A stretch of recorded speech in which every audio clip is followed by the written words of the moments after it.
Hey guys, it's Shay with Shay's Urban Edibles. Today I wanted to take you guys along while I complete some garden maintenance. Come along.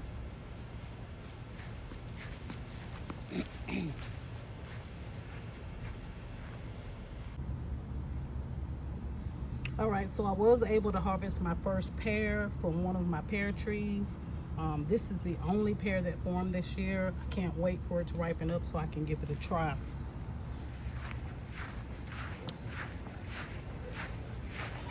Now I do have quite a few lemons that are on this tree. There's one.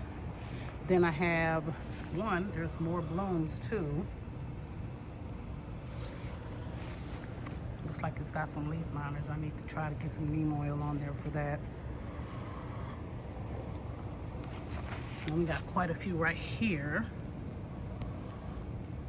See some yellowing of the leaves. It has been raining for the past few days. There's another one, and so it may be due to too much water because all the other leaves look really good. But I still want to add some fertilizer just to be on the safe side.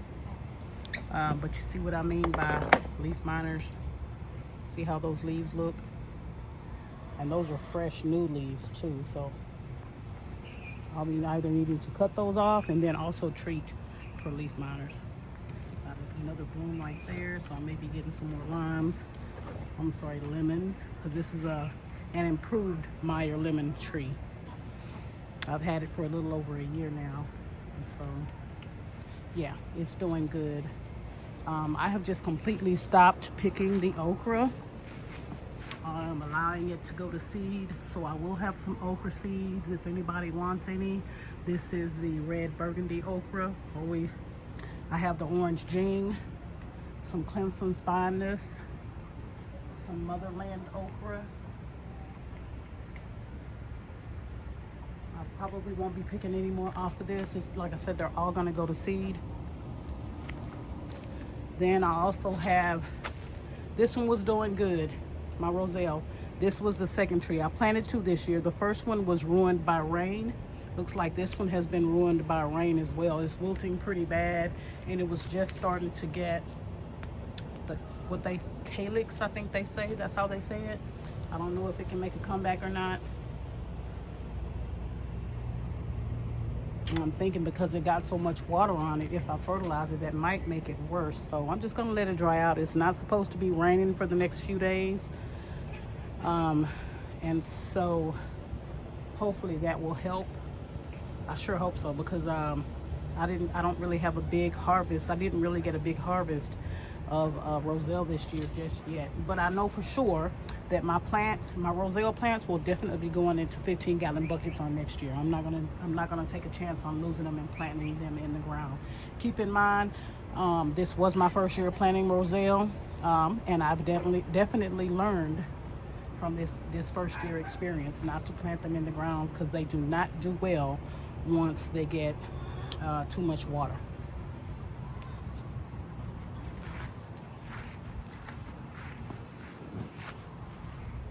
Give you guys an update on this dragon fruit as well.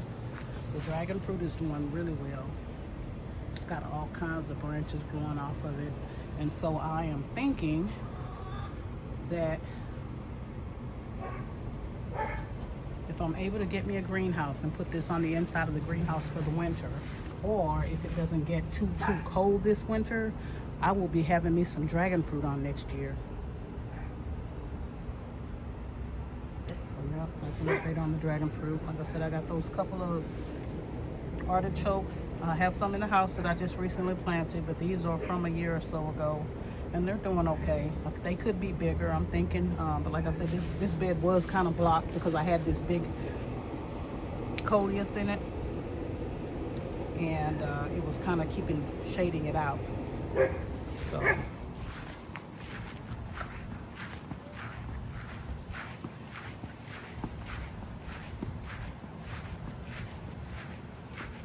So I have already taken the liberty of trimming back one of my zinnias. I also went ahead and trimmed back quite a few of the eggplant that I had going on.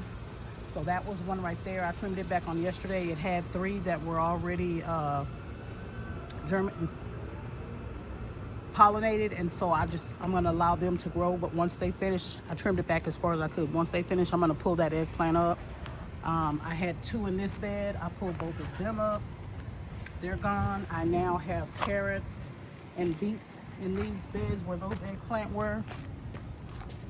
And then here, I think I did some radishes, some of those breakfast radishes in this end of the bed.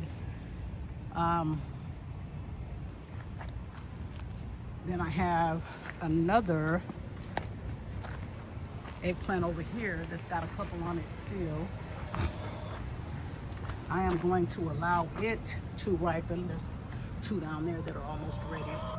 But I'm gonna allow those couple of eggplants to ripen, and then once this one's done, because I feel like it's keeping the sun off of my cucumbers and beans, I'm gonna go ahead and take this eggplant out as well. Look at that Chinese noodle bean. I didn't even realize it was back here.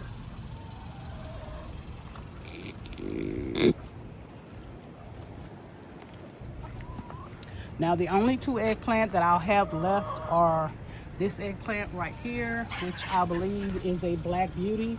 It's huge. There's nothing else in this bed except some old celery that I wanted to go to seed. I started pulling it up already. You see that? I gotta get that out of there. And then I also want to keep this Nagasaki eggplant as well. It's already got one growing on it. So I'm gonna keep these 2 back here in this bed, but most of this other stuff that's in this bed is gonna come out, except the onions. I'm gonna leave those in there. I'll be pulling up that basil and harvesting what I can for next year if it's dried. There's a few on here that are dry, not too many. And I got some cucumbers back here that I need to fertilize. So yeah, this is a big transitioning period for the garden, but you can still have both summer and fall crops in here. And that's what I'm trying to work out. Got quite a few peppers on this plant.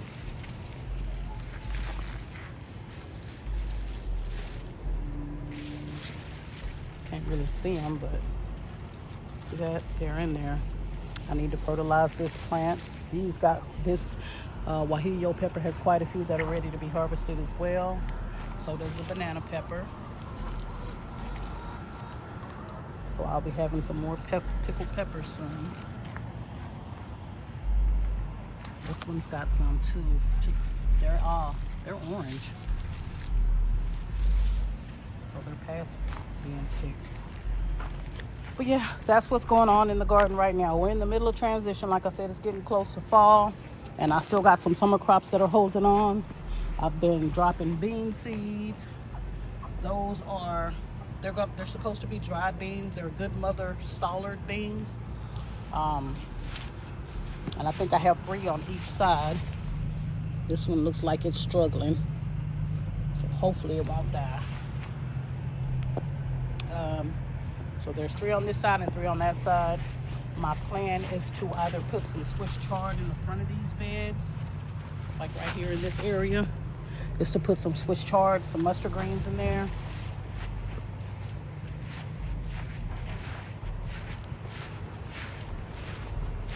And we got this habanero plant, which is full of peppers. I want to fertilize it as well. Finally, the tomatillo is getting some tomatillo on it.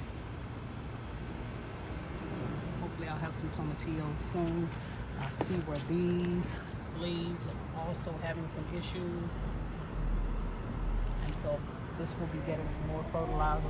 I haven't had a chance to fertilize yet. One of the things that I did want to get accomplished on this video today is getting my tomatoes stringed up, because look at it. It's laying all on the side of the bed. That's I believe that's the mushroom basket. Yeah, that's the mushroom basket. So I'll be removing, I left 2 in the ground to make sure one of them made it. Now that I know which one is the strongest, I'm gonna go ahead and cut that smaller one out, and I'll be running some string up these poles to help keep these tomatoes up off the ground. So that's gonna be next. Then I'll also be able, it looks like I can harvest some of these Scotch bonnets because they're red. Last time they were like green and red, they weren't ready, but today they are. Sweet potatoes are coming along well. I'm almost ready to cut back the leaves, but I do want to fertilize them. I wanted to do it with the 0-10-10. I have not been able to find the 0-10-10, and so what I will be using to fertilize, it is not organic, but it came highly rated on Amazon, and so I went ahead and purchased it. It's called Fruit and Bloom Booster. It's 2-15-15. It's concentrated, and it is supposed to be really good. I think it had a rating of like 4.7. So I'm gonna try this out in the garden today. There's my tiny tomato. It's coming along well. It is not in the direct sunlight. And then I have a pumpkin spice jalapeno pepper that is under here as well.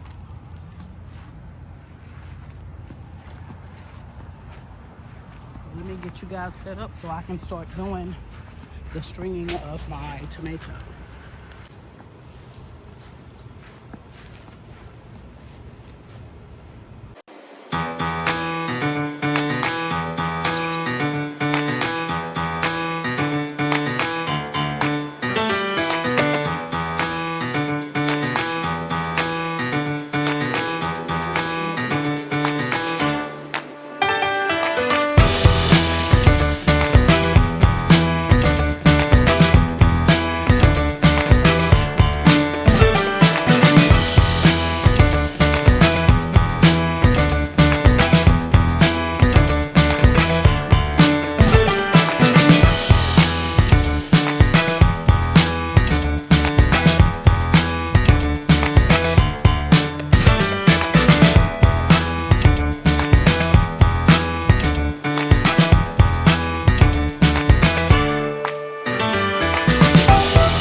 staple gun and attach each one to the board and secure the tomatoes.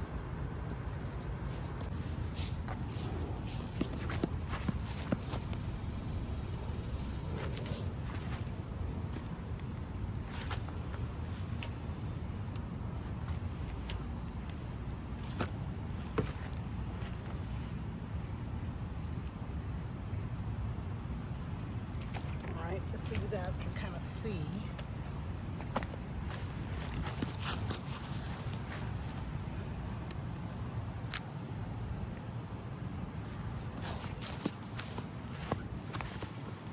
The tomato is right here. I'll take this line and run it down here and put my staple in there to secure it.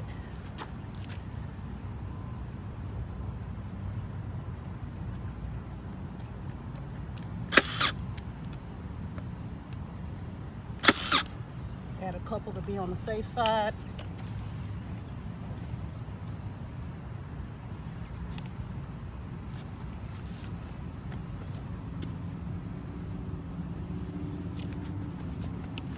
And then I secure the tomato.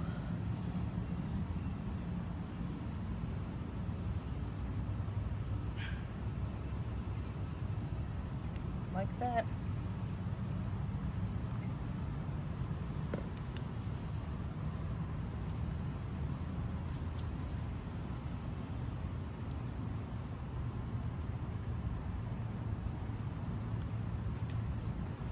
Next is the Woods Brim.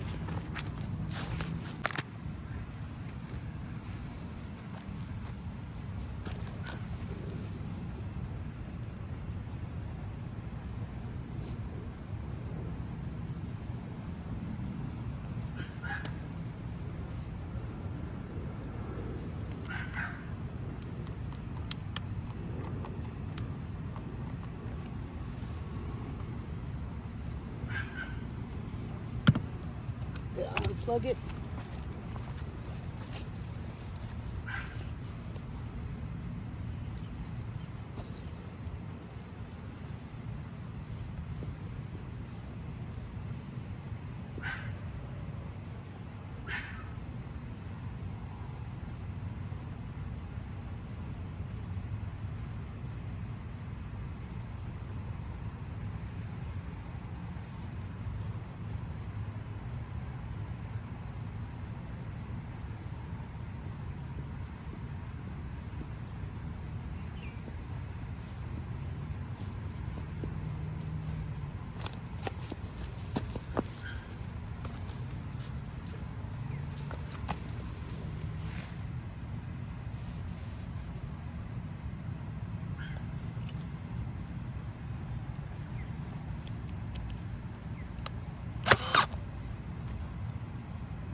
Yes, that's the safety mechanism on it.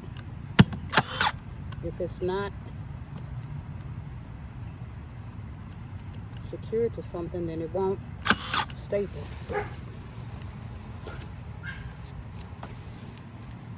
Oh, this one needs it bad. It's already starting to curve.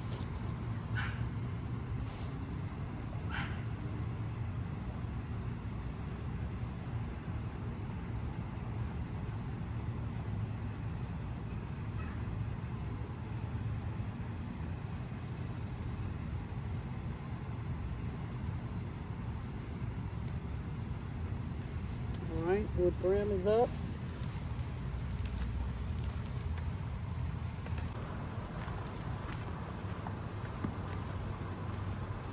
Next is going to be the bumblebee.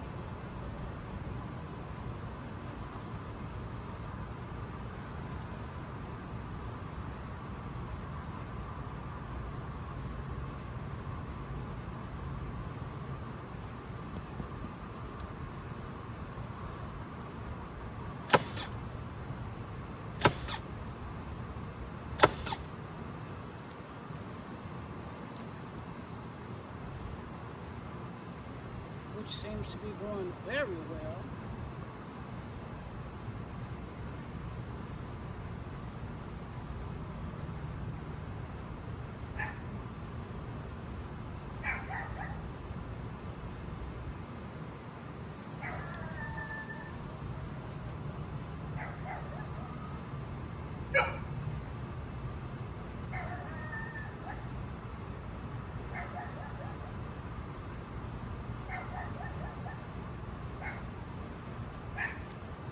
And then of course I have two different, well not different, but two plants for the mushroom basket. I am not keeping both of them. And so this is the one that I'll be removing. I could try to plant this somewhere else and just let it sprawl on the ground like most people do, or some people do.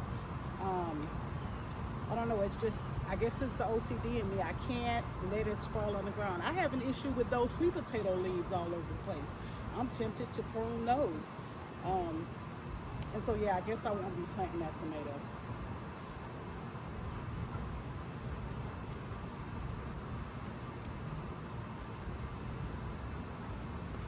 The mushroom basket is doing very well. It's also doing good. It's actually taller. Even though there were two here, they were not robbed of nutrients. They were both growing very well.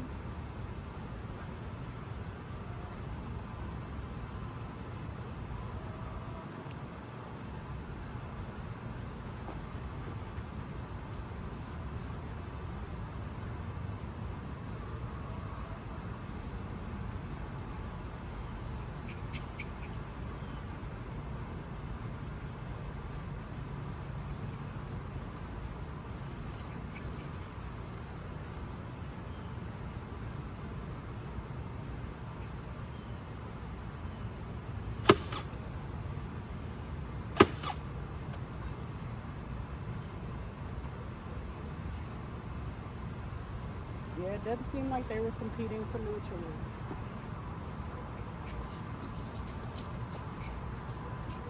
Ooh, Kenny, calm down.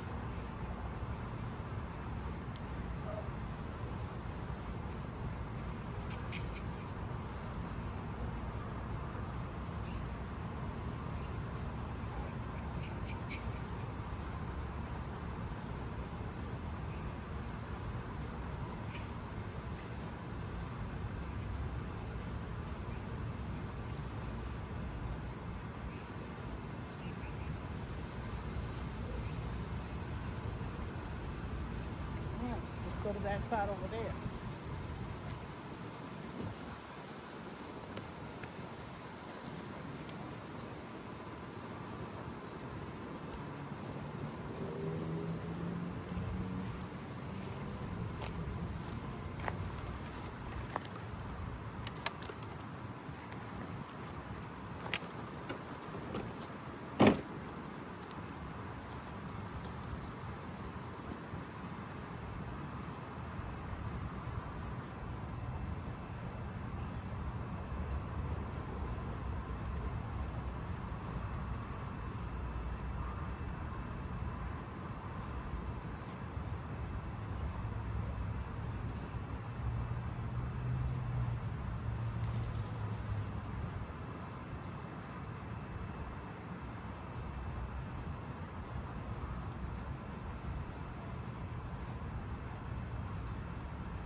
This is the indigo pear.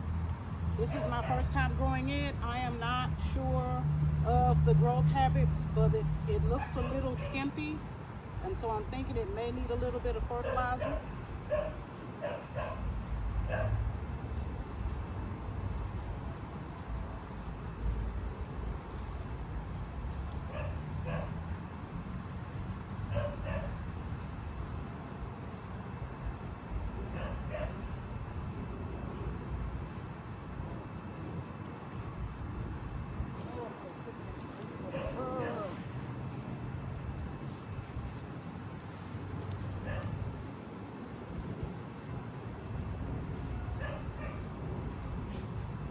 Indigo apple.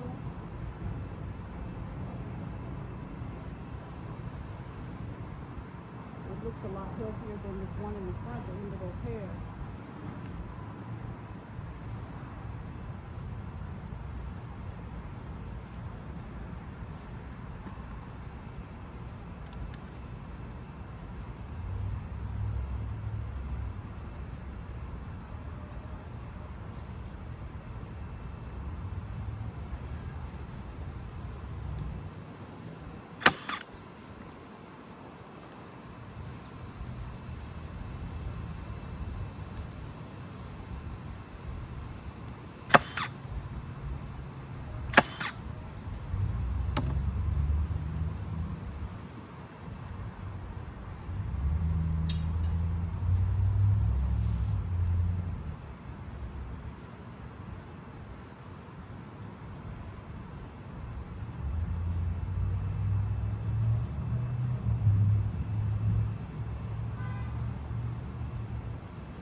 like that could be a little tighter. It's kind of loose.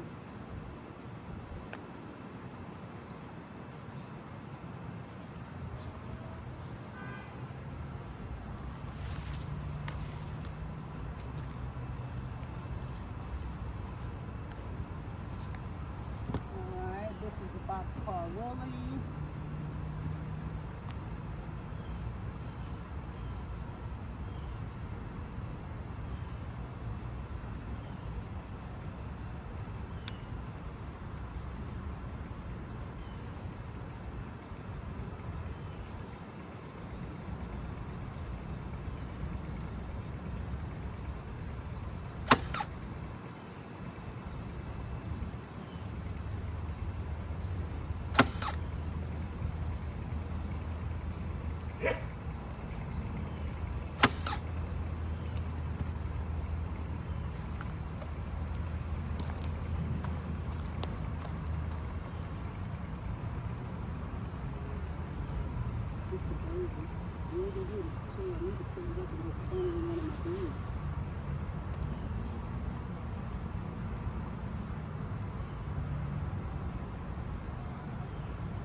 So I probably could have put this in a little lower over to the right.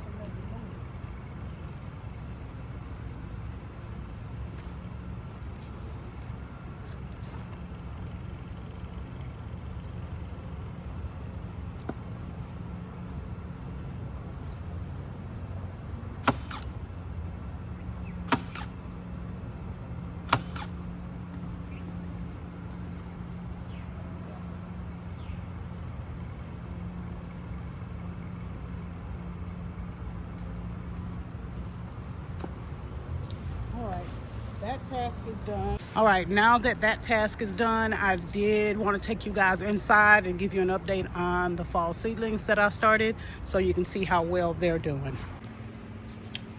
All right, so these are the fall seedlings. I did go ahead and separate some of them on yesterday. These are the Japanese red mustard greens. These are some of the Swiss chard. Then I still have these that need to be separated. Those are Hellcrisium, which is flowers. Then I got some bee balm back there. Then I've got these. They're all doing really well. Need to be separated. Then these are the collards. I'm sorry, the cauliflower, the orange cauliflower. Brussels sprouts, early Jersey, Sapporo Giant. There's some more of the red mustards and cotton. All right, so now it is time for the fertilizer. Like I said, I got this fruit and bloom booster. I don't believe it is organic. The reason why I went ahead and got this is because I had been looking for the 0-10-10 more bloom for a while and I could not find it anywhere. And one place that I did find it was online, but it was going to take me till like October to get it. And so I decided to just go with this. And according to the directions on the back, it's got a guaranteed analysis of 2% nitrogen, 15% phosphate, and then 15% soluble potassium, which is the NPK, the nitrogen, the phosphorus, and the potassium that you need for your plants. And application methods can be used with the water can, hose end, sprayer, backpack, any kind of way. But it says the amount that you should use is 1 teaspoon per 2 gallons and water. Water the plants and feed them as you normally would. So apparently this stuff is pretty strong if you only need 2 teaspoons per gallon of water. I already have some of the 511 nitrogen in here, the fish emulsion. And so I'm going to add some of this to that. That will increase the amount of nitrogen that the plants get and hopefully remove some of that greenish yellow leaves. And then this will increase the root growth and the blooms. That's in ounces, which I'm just trying to see.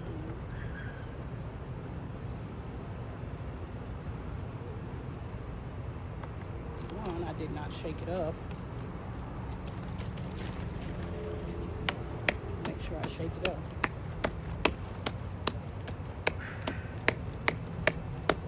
Okay.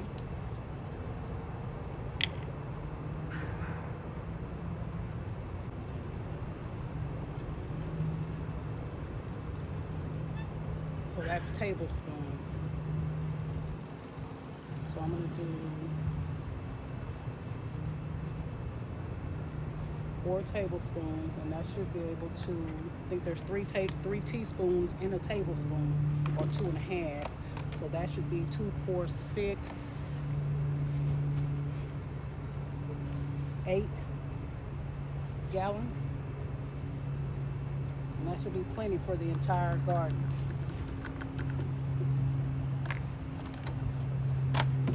I got my hose end sprayer, and I have it set on 2 teaspoons.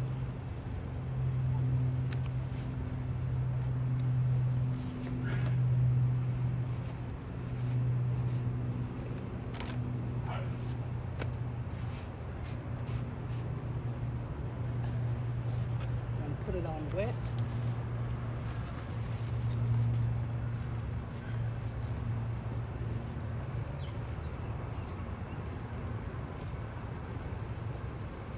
Turn the water back on.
folks, that's going to do it for today's video. I do appreciate you guys for joining me. I will keep you guys updated with the results of the fertilizer that I purchased on Amazon. If you find my content interesting, I'd appreciate it if you could like, share, and subscribe. And in the meantime, I'll see you guys on the next video. Bye.